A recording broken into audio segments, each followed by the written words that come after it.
That's right. Well, it's 11 o'clock, so I think we're going to start if you're ready.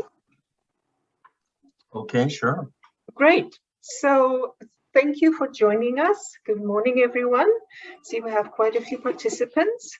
And today's webinar is on downsizing, but from the perspective of real estate decisions.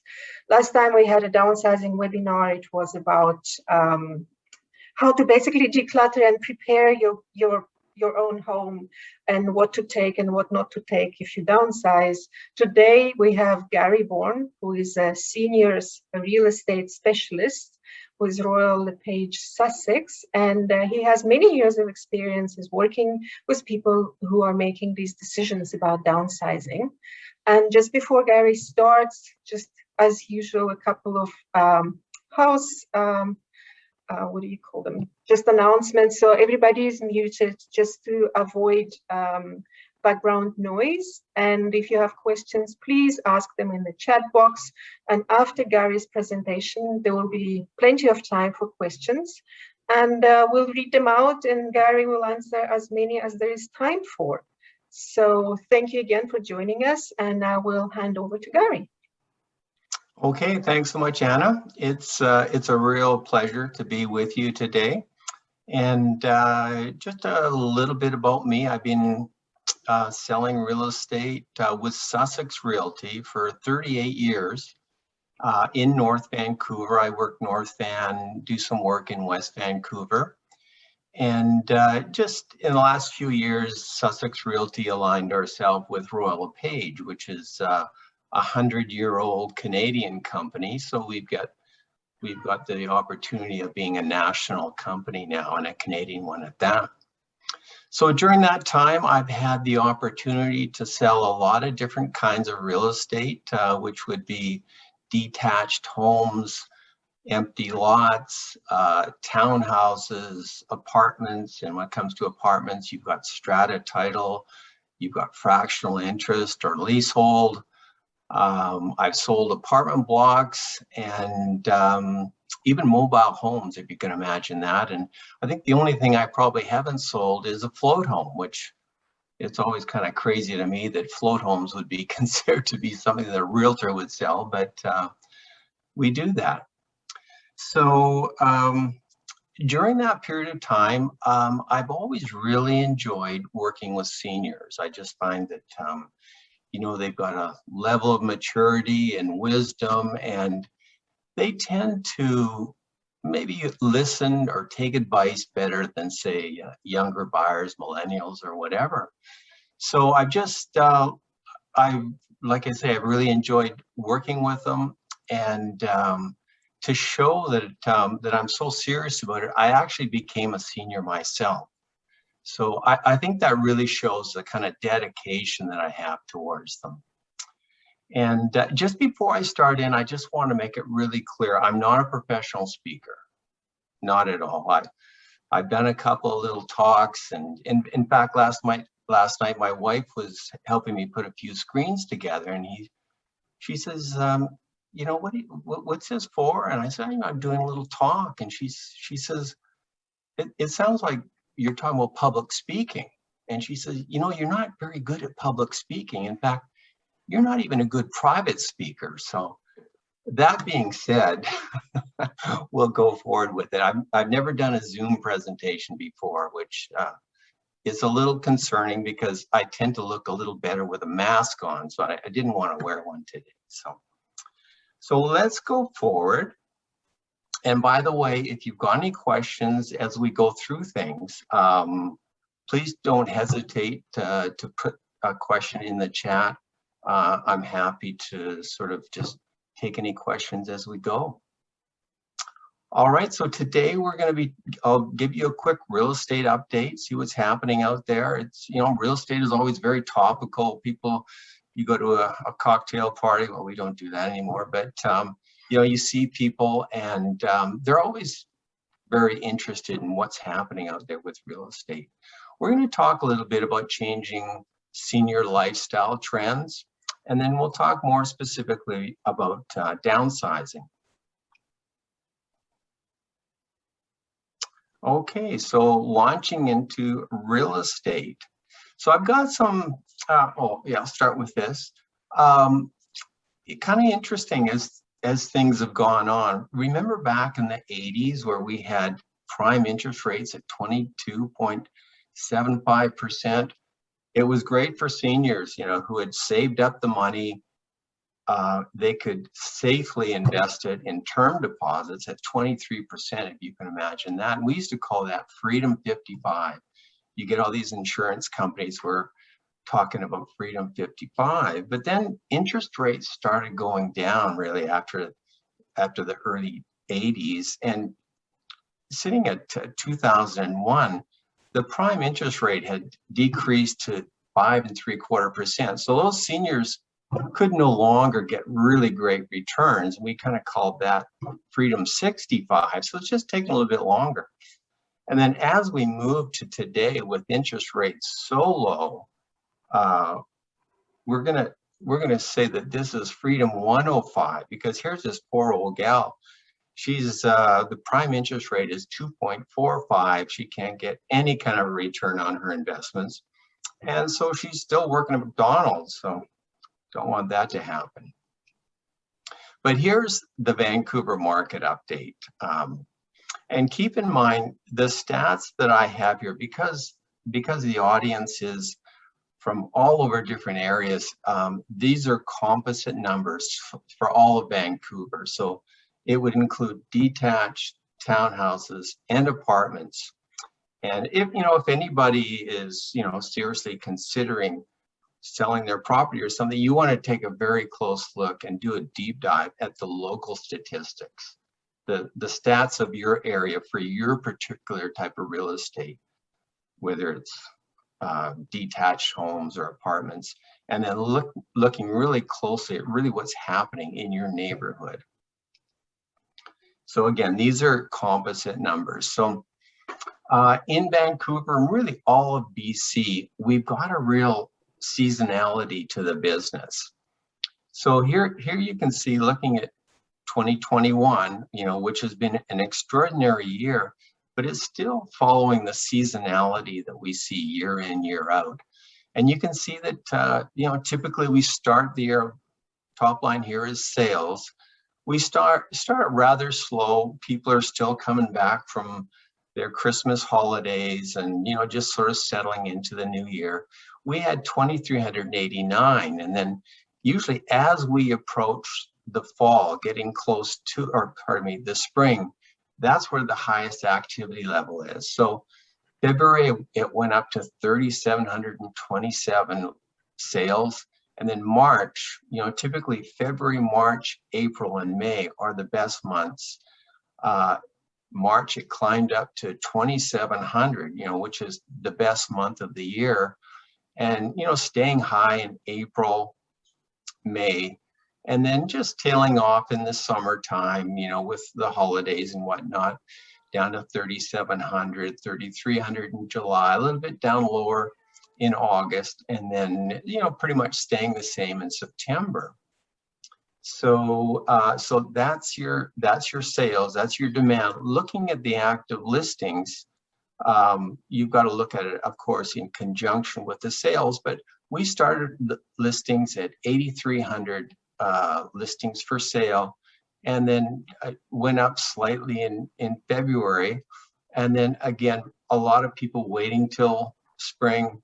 They want to put their house on the market in the spring because the flowers are out and the house looks a lot nicer. And that's what happened this year, up to 9,100 listings for sale. And then it kept climbing up to 10,000, climbing again in May. And then after the summer months, it's come down again. So the key thing to look at, the key determinant of how active the market is looking at sales and active listings. And there's kind of two ways of looking at it. What I've got on this graph is months of inventory, which means if you take the number of active listings and divide it by the sales, so that would be the number of listings divided by the pace of which they're selling, that gives you the months of inventory. And March, when we had all those sales, there was just 1.6 months of inventory, which is extremely low. And then as we went through the year, we went from 1.6 and currently just under 3 months of inventory. So 3 months of inventory is still a very fast market and considered to be a seller's market. And then you can see what the benchmark prices have done. We started at just over $1 million, and then we finished off.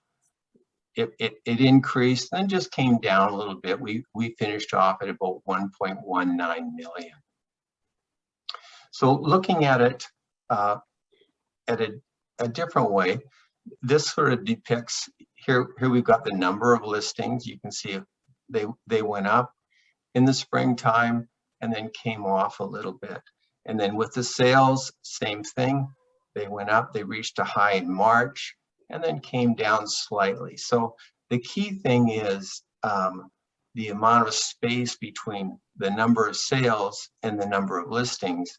And when the two get very close, it shows that you've got an extremely active market, which we had.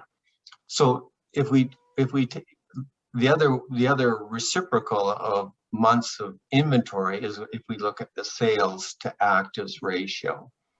And so here it shows we've got a balanced market between 12 and 20%. So really for all of this year, we've been in a serious seller's market. And you can see here that the townhouses are the hottest of the three categories, and then apartments or condos next, and detached homes. These are all in seller's market. Okay. So if we're looking at the year-over-year difference in September, well, let's start with 2019. We had 2,333 sales, and then in the big COVID year, it jumped up actually to 3,643. So we were up 56%. And then in 2021, we dropped down about 13.6%. So dropped down, but still high above 2019. And if you look at the year-to-date sales, so the first 3 quarters of each year, 2019 we had just under 18,000, and it went up about 17% in 2020, and then for the first three quarters of this year, we went up another 62.9%, so 34,000 sales there. So it's just been really an incredible year. And then looking historically at how it's done since 2015, we've gone from 698,000. That'd be the housing price number, up to 1.186. So really quite a dramatic increase. So if you're looking, it went up 17.9% in 1 year. The 3-year change was about 17%. 5-year is 36%, and the 10-year about 108%. So pretty incredible increases. And if you want to go back a long ways, I'm sure probably a lot of people that are watching here have owned their house for a long time. Looking at 2005, the housing price index was just under 380,000, and it's escalated all the way to 1.186. So that's a 312% increase over 16 3/4 years. So for anybody out there that's owned their property for a long time, you probably got an incredible amount of equity there. And so, yeah, so where are all the buyers coming from?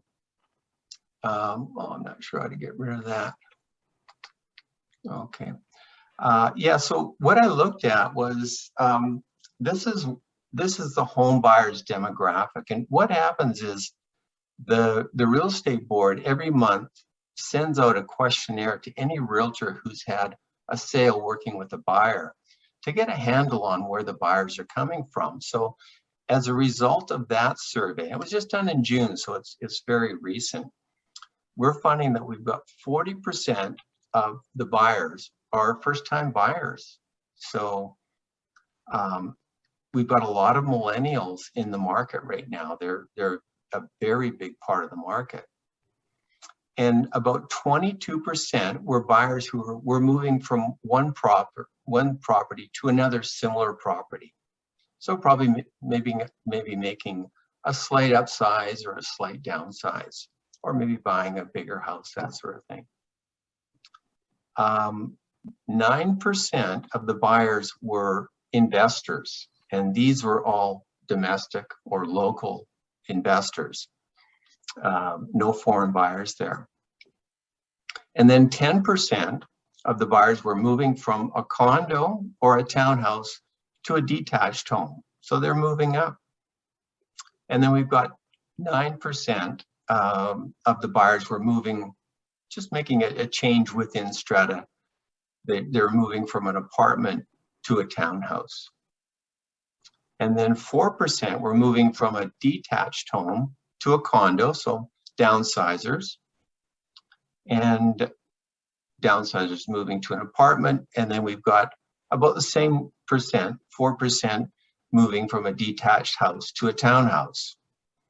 And then 1% of the buyers were moving from a townhouse or detached home to an apartment. And then finally, just 1% of the buyers were moving into a retirement home. So that gives you a pretty good idea where we're at that way in terms of buyers. So yeah, so I thought I'd just give you my take on what's happening to the real estate market right now. We hear a lot about a housing crisis. We hear about no affordable homes, and it's very true. I mean, for a young person today, it's so difficult to buy a home. You've got the high cost of living. You know, when you're renting, they just can't save up for a down payment. And really what we've got here, in my mind, is we've got a supply crisis. The number of homes for sale, that's where the crisis lies. We've got a situation where Canada has the lowest number of homes available per capita in the G7 countries. We've got the fewest homes available. So that's where the crisis lies. And then on the other side, we have the government who has borrowed so much debt, even before COVID. We've got such a big national debt that they're keeping the interest rates low. And of course, with the interest rates so low, that adds to the demand side of the real estate quotient, supply and demand. So we've got the government who are saying we need more affordable housing, but really the biggest culprit is the low interest rates. And in addition to that, going forward, right now you can see that we don't have any immigrants buying, no foreign buyers. But when we open up the borders again and the immigrants are coming in, there's going to be more demand put on our market. So prices are going to continue to keep going higher. So yeah, that's my take on the market. So let's take a look at some trends as they affect seniors. So right now, the number of seniors is really growing. And in 2016, for the first time, the share of seniors exceeded the share of children. So that would be, children would be considered up to age 14. And as you can see, it just continues to get more and more pronounced as we go forward. And the big shift is in big part to baby boomers. They're getting older and they're living longer, and we also have lower fertility rates. Yeah, so according to Stats Canada, this trend of having more seniors than children will increase. And by 2031, nearly 1 in 4 Canadians will be over the age of 65. And in Japan, of course, they've already met that mark. They have a much older population. Yeah, so the fastest growing population since 2011 is centenarians. And right now we've got 10,895 Canadians over the age of 100. So it's, and 80% of them are women. So here's a little riddle. What's the best thing about being a centenarian? And that's no peer pressure. So something to look forward to. Okay, so I thought this was kind of interesting. You know, where are a lot of the seniors settling in? Well, in BC, the highest concentration is on Vancouver Island, where 2 in 5 of the residents are 65 plus. So some of the common cities would be Sydney, Parksville, Qualicum, and Comox. And I know I really found that too, because I used to take the family to Parksville, and we'd spend a week there on Rathtrevor Beach and just loved it there. But one thing I really noticed was, you know, when I was going out grocery shopping or whatever, I felt very young there because a lot of people were older than me. So it was a great to go there. I felt like I had found the fountain of youth. So yeah, according to the World Health Organization, Canada ranks 14th in overall life expectancy. So our life expectancy here is about 82.3 years, and men would be at about 80.3, and women around 84.3. So of course, the women are having better longevity than the men. And apparently, a place where the overall life expectancy is the highest is Macau, where men are at 81.8 years and women at 87.6. Yeah, kind of interesting. You know, when it comes to seniors, we love to use the acronyms. You know, we talk about MUPPIes, so that would be middle-aged urban professionals, or you got the GLAMs, so that would be graying, leisure, affluent, middle-aged seniors. Or the WOOFies would be well-off older folk. The GOPHers are the genial old farts enjoying retirement. And Romeo would be retired old man eating out. And finally, we have the Kippers, which would be kids in the parents' pockets eroding retirement savings. All right, so let's talk about downsizing. Okay, so when it comes to residency choices, there's a number of different possibilities. A lot of seniors they love their home and they want to age in place. And, you know, for those people, it's a great way to go. What they'll do then is they'll accommodate the place that their house that they're living in. Maybe they'll put in some wheelchair ramps, safety bars, lower the light switches, lower the counters.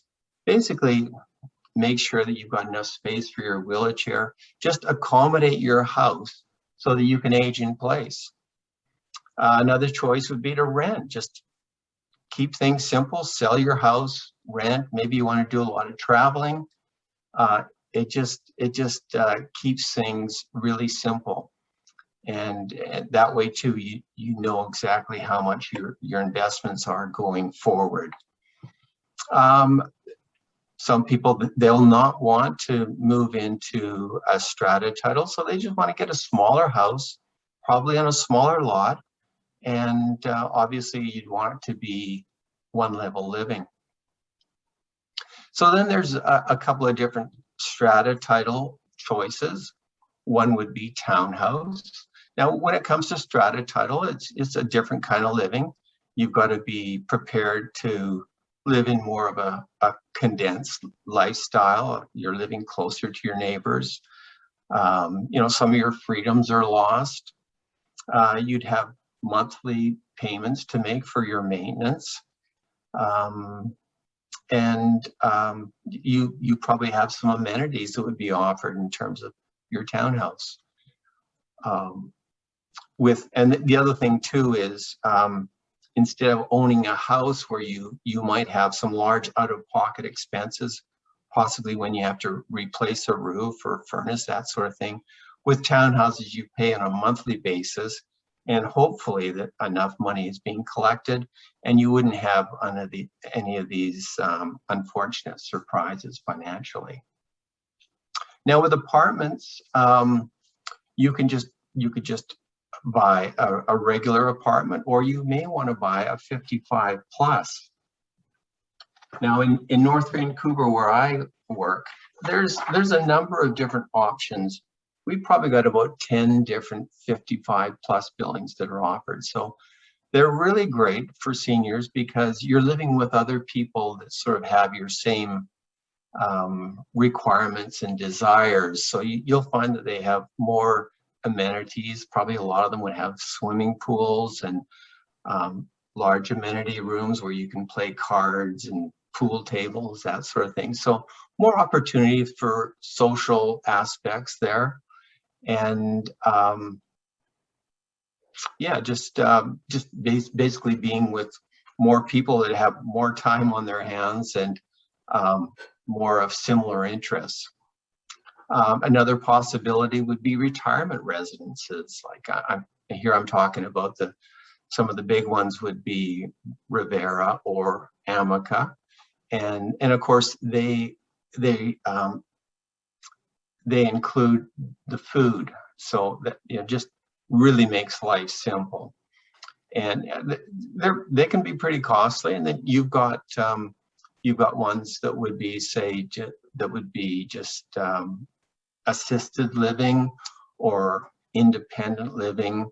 Possibly you may have some cognitive considerations or hearing impairment, so the level of care goes up, and of course the monthly costs go up accordingly.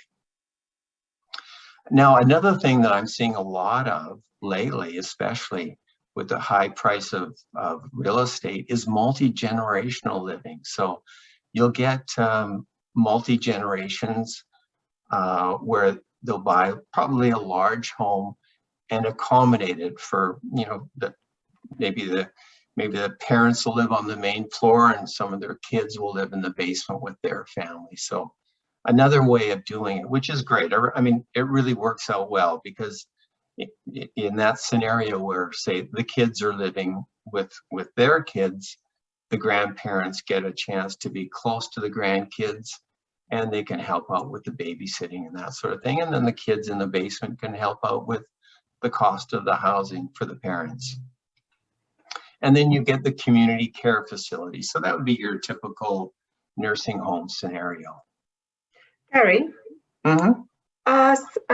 Tom has a question. He says, we're currently healthy and live in a 2-story house in Souk on Vancouver Island. We have been looking for 5 years to downsize to a 1-level house, but all that is being built in the Greater Victoria area are 2-story houses, multi-level townhouses and condos. We have actually given up on downsizing for now. This seems strange given your figure of 2 out of 5 people on Vancouver Island being over 65. Any idea why this is the case in the Greater Victoria area?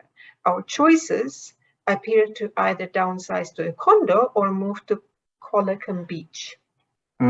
Yeah. It's true. It sounds like this gentleman has been looking for one level living or a ranch, and just not able to find it, correct? That's what it looks like, yes. Yeah. You know, it is very true. There are very few ranchers. Homes that are being built, of course, they're always being built to the maximum. You know, you get in my area a regular 5,000 or 6,000 square foot lot, and you're probably going to end up with a 5,000 square foot house on there. So the ranchers are not being built now. They haven't been being built for years. So, you know, unfortunately, you've got to either get lucky and find one that does come on the market, or get an older rancher and make the renovation yourself, which is very difficult to do, especially in this day of shortages of supply of building materials and that sort of thing. So I wish I had a good answer. You know, really what I would love to see is, and we see it a little bit here in North Vancouver and throughout the city, is situations where they offer zero lot line homes. So zero lot line means the lots would be small, but you could actually build all the way to the property line. And so you're able to offer a good size accommodation on one level. But it's just, the governments just haven't seen the need to offer a lot of that, which is really unfortunate. I think it would be the answer to this person's predicament, as well as many other seniors. Gary, there's a couple of other comments from Gillian. 3-level townhouses will not work for seniors, and the new homes have small bathrooms. And then from Tonya, there is very little inventory of smaller homes, 1-level homes, patio homes anywhere in Greater Vancouver as well. Most condos in Greater Vancouver are also high and narrow. Yeah. So you know, just a few comments on the same topic. No, it's very true. You know, the places that offer more opportunities in the GVRD are going to be further out, like you know, White Rock, Langley, that sort of thing, where the cost of land is less. Because the cost of land in the city is so high, the developers will always want to put the most size they can with the highest density. So to find those kinds of residency choices, you're probably going to have to go out into the Fraser Valley to find those kinds of things. That's the reality of it. One more question before we go on. Clearly, your presentation is generating a lot of interest and questions. So Candice, our CEO, who has joined us today, she asks any advice on building a laneway home in North Vancouver. Oh boy. Yeah, you know, it's amazing to me.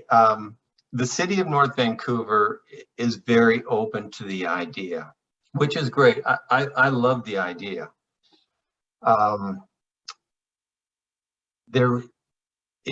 Anytime I've looked at it, well, they've got obviously, you know, very serious guidelines regarding how large it can be and that sort of thing. But because you're building, they have to be less than 1,000 square feet. Because you're building such a small residence, the cost is just astronomical, like more than you'd expect. Like my indications are that to build a laneway house, the very minimum would be about 350,000. And as things have gone up, that's probably a dated response. It's probably over 400 right now. So yeah, I think it's a great idea. It's a great way to go, but it is super expensive. Great question though. The district of North Van, where I live here, of course, the district doesn't have that many lanes as they do in the city.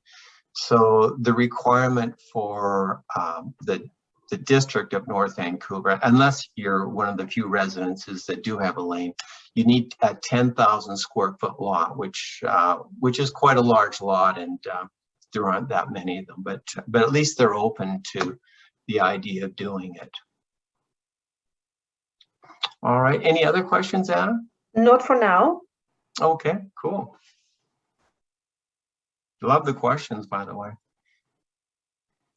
Okay, so let's talk about what's important as we age. Whatever your choice is, the key things for a great life is being in good health, having the ability to do things for yourself, having friends and family close by, and feeling safe and secure in your living environment.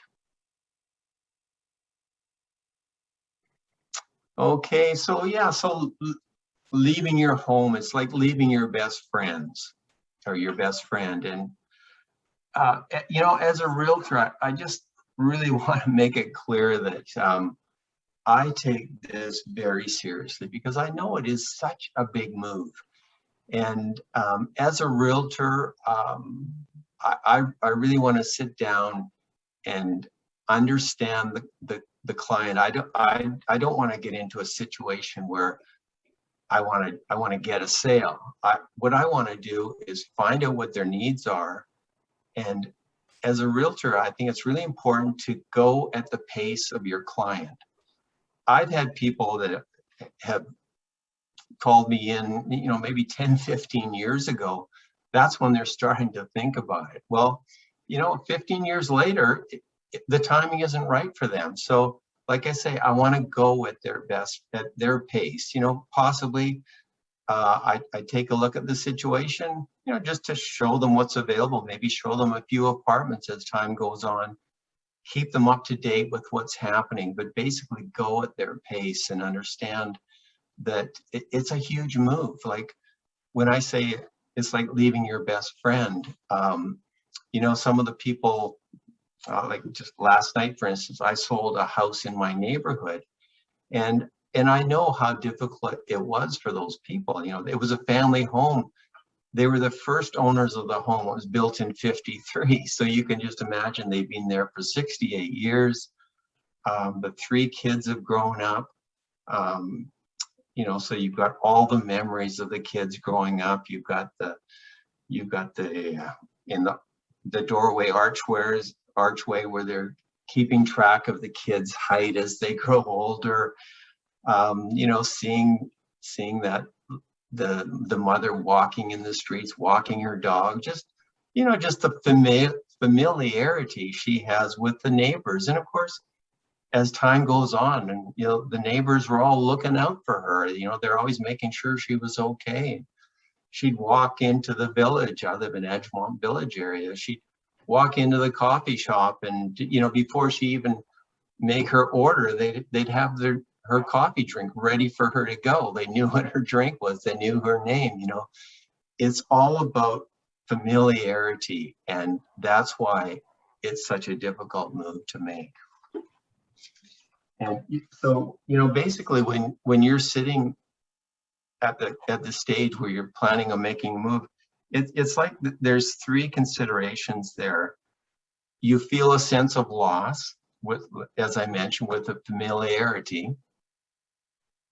In some cases, you feel a little bit of anger because possibly you're having to make that move based on maybe a health consideration, or, you know, possibly losing your spouse. So there's a little bit of anger involved with it as well. And of course, there's always going to be fear, because there's so many unknowns coming up, and it's always going to be full of anxiety and fear. There's just no other way around it.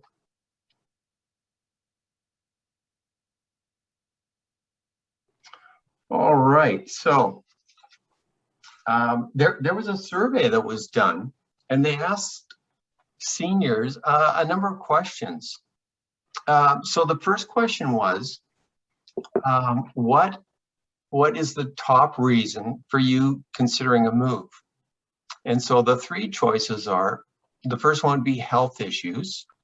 You know, that would be things like failing health, you know, not having the energy to keep up the home, that sort of thing. Maybe cognitive loss.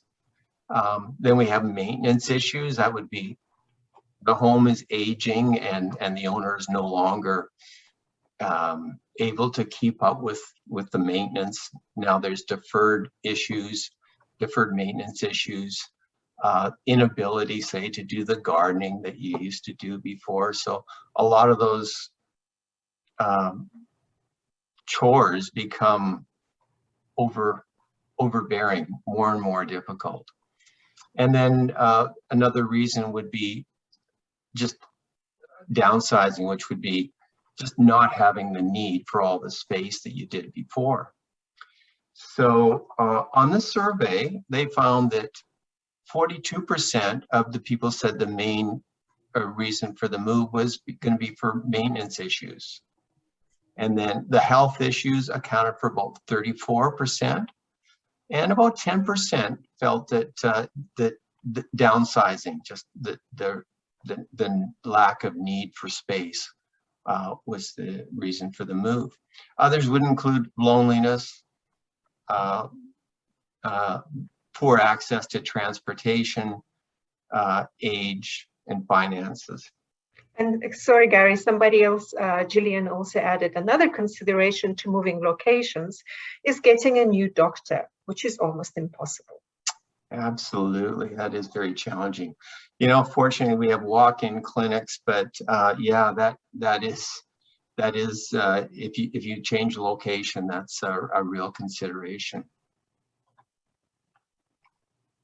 So the next question was, what are the top fears that keep you from making a move? So the top one was the fear of change. We kind of talked about it before, but yeah, just, you know, a change, especially for seniors or anybody really, it's always a worry.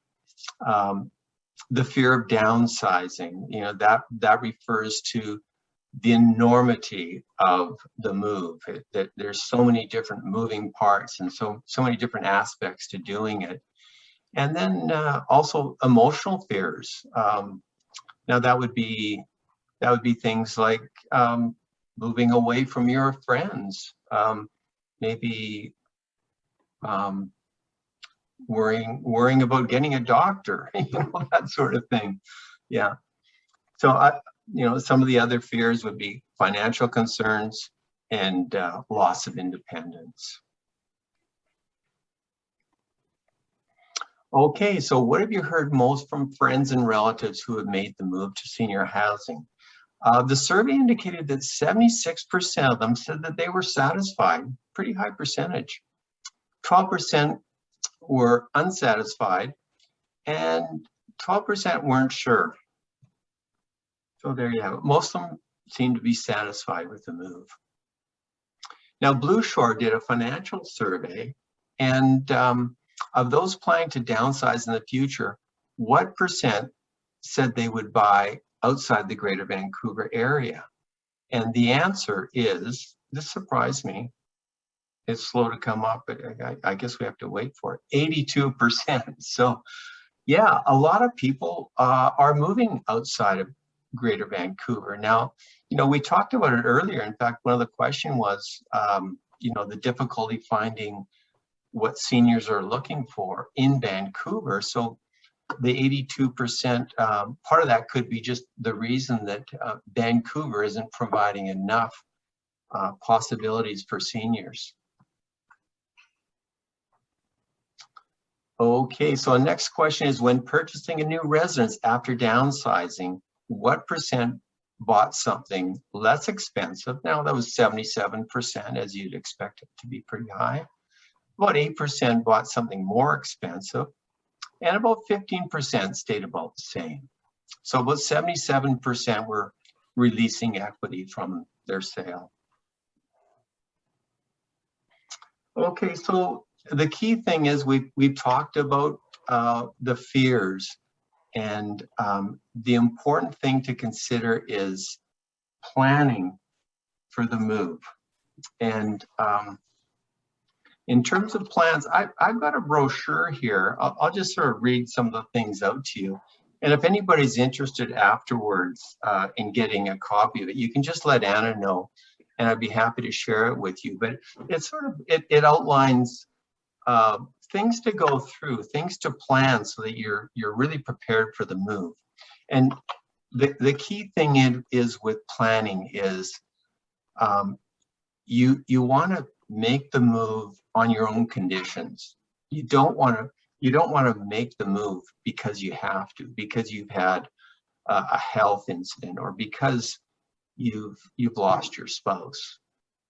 I think if the move is made on your own terms, you're going to be so much better ahead.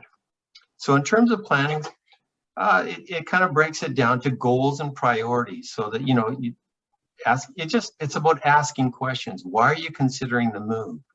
What are you looking to accomplish by making the change? And what goals have you set for the short term and the long term? And then when it comes to financial concerns, what are your assets and income? And how much can you afford to pay for housing? You want to look at physical needs. Do you have any limitations? What kind of medical assistance do you require? And then for living space, how much room do you need? Do you have a pet? If so, that might affect the kind of real estate that you can be in next. Do you need an extra bedroom for relatives and friends who might visit? And since many communities have numerous public spaces for you to use, such as lounges, libraries, coffee shops, would a smaller apartment maybe suit your circumstances as well as your budget? And obvious things like, do you need one level living, or would stairs give you a chance to get some exercise every day? And that you want to consider social issues. What kinds of hobbies or social activities do you enjoy? And do you look forward to meeting new people when you move into a housing community? Would you enjoy participating in organized activities and socializing with other residents? And then some day-to-day living questions. How important is your privacy? How much help do you need with daily living, such as fixing meals, doing housework? And can you drive yourself to your errands, or do you need assistance getting around? So, yeah, so some interesting questions to ask, and all part of the ever important planning part of the puzzle here. So this is a really important thing to do, to develop a game plan. Again, so you're making the move on your own terms. So here's what goes into it. We've talked about planning. Once you've got a firm handle on a plan and what's important to you, what are your priorities, it's important to know what your home is worth. And that's where you might want to call in somebody like me, a little plug there. Also, you want to talk to a financial advisor, so you've got a good handle on your financial capabilities. And then when it comes to where to move, we've kind of talked about that before, but where to move, that's going to be looking at your health. Again, the consideration of whether it should be one level living, how important is it to be close to your doctors, that sort of thing.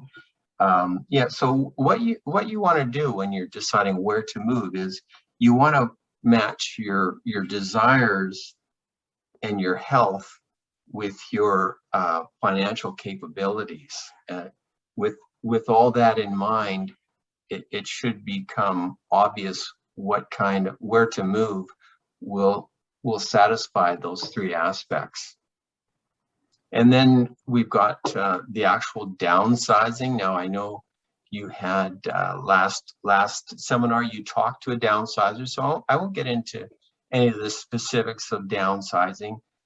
In fact, I know Judy, who was the speaker there, very well, and I've used her actually with my clients. She's just an excellent downsizer, and she can, she can do as much or as little as you want. If you want to just let her do all the downsizing and not lift a finger, that's fine. Or if you just want her to do certain maybe physical aspects of the downsize, when I say downsize, that'd be decluttering, getting rid of old furniture, that sort of thing.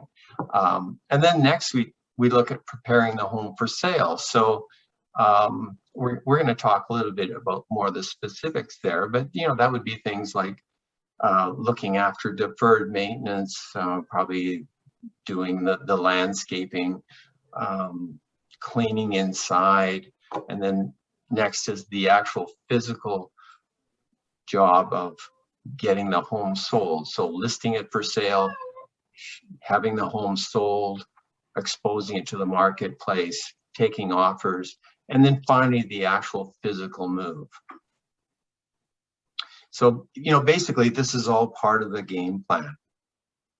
And of course you can't do it alone. And there's a lot of people that will be there to help you. In this case, we've got a realtor, financial advisors, we've got actual movers, cleaners, tradespeople, if there's deferred maintenance and that sort of thing.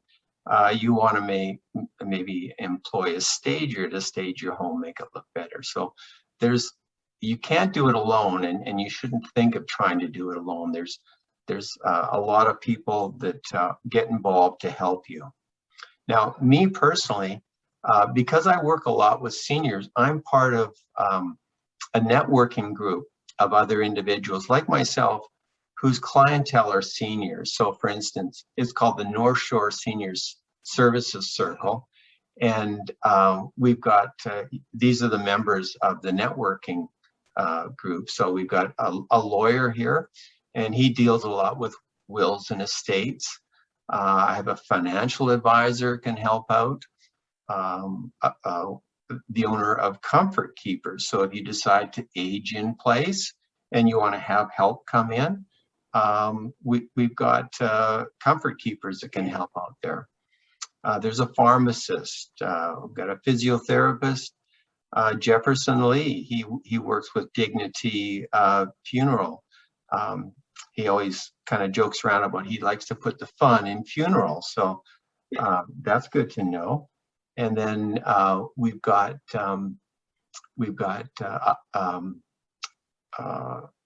somebody here who she's a celebrant, so she celebrates changes in life.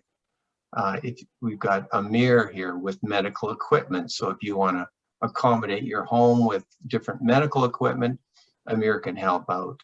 We've got an insurance person, mortgage professional, possibly you want to take some equity out of your home or you want to reverse mortgage. We've got Fiona and Sarah, they look after your hearing with NextGen. We've got an occupational therapist from Better Brain. So if you want some help with doing some cognition testing, that sort of thing. And then Judy Dahl, who I mentioned, she's a moving and downsizer specialist. So all these people are close at hand, and like I say, because I work a lot with seniors, I bring these people in. I vetted them myself. I know they do a good job for you.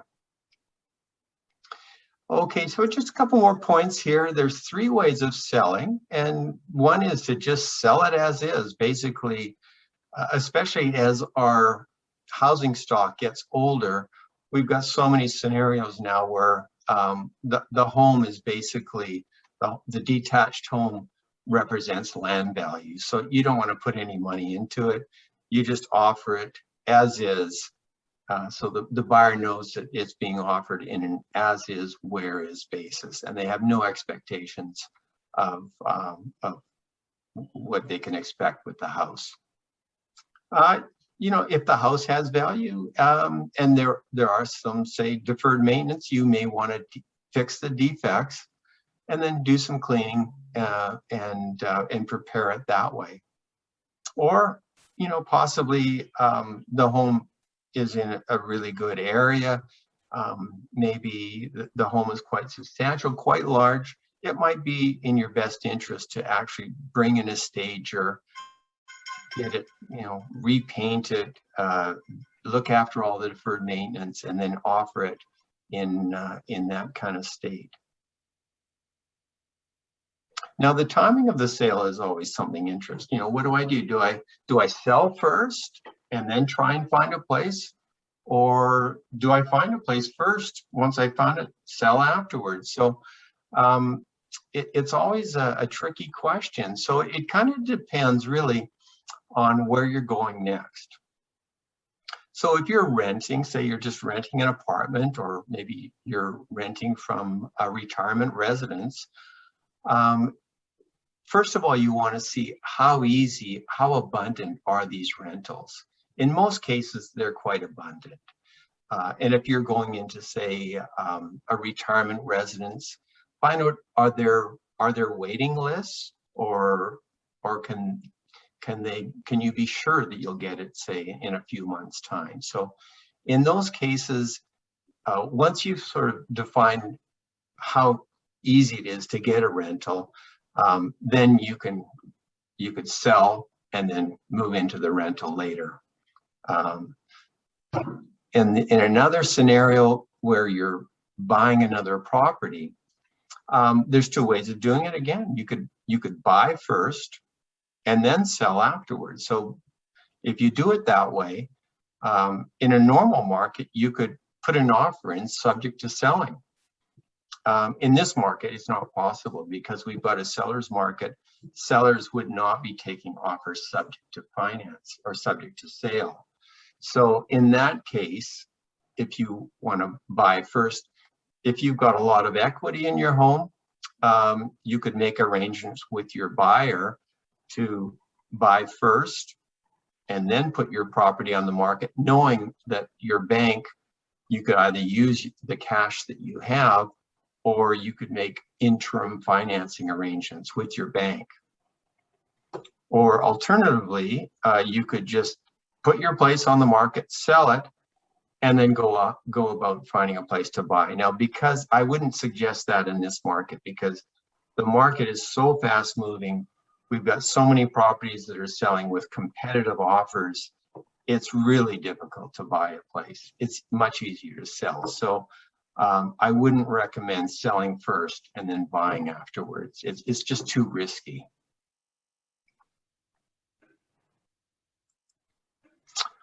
Okay, so yeah, so looking forward, you've earned your new lifestyle. You want to look at the important things in life: exercise, travel. You want to feel safe and secure. You want to release the amount of maintenance you have to worry about. You don't want to be climbing stairs. Downsizing can be freedom, less stress in your life. You can stay engaged and connect with others, whichever works best for you. So that's basically it. Any other questions at all? I'll be happy to answer them. Thank you, Gary. This is very interesting. Anybody has questions? I know we had questions earlier, and so far there are no questions, because I think you answered most of them already. So thank you, Gary. This was really very useful. And then, as we agreed before, we are recording this, and I will share the link to the recording and any, like the brochure, maybe we can send it to our participants. And for everybody who is participating in this webinar today, our next one will be the last one in this series about downsizing and change making decisions. And that one will be about aging in place. And it's a similar sort of thing: what kind of decisions you need to make, what kind of process you should go through if you decide that what you really want to do is to stay in your family home. So that will be at the end of next month.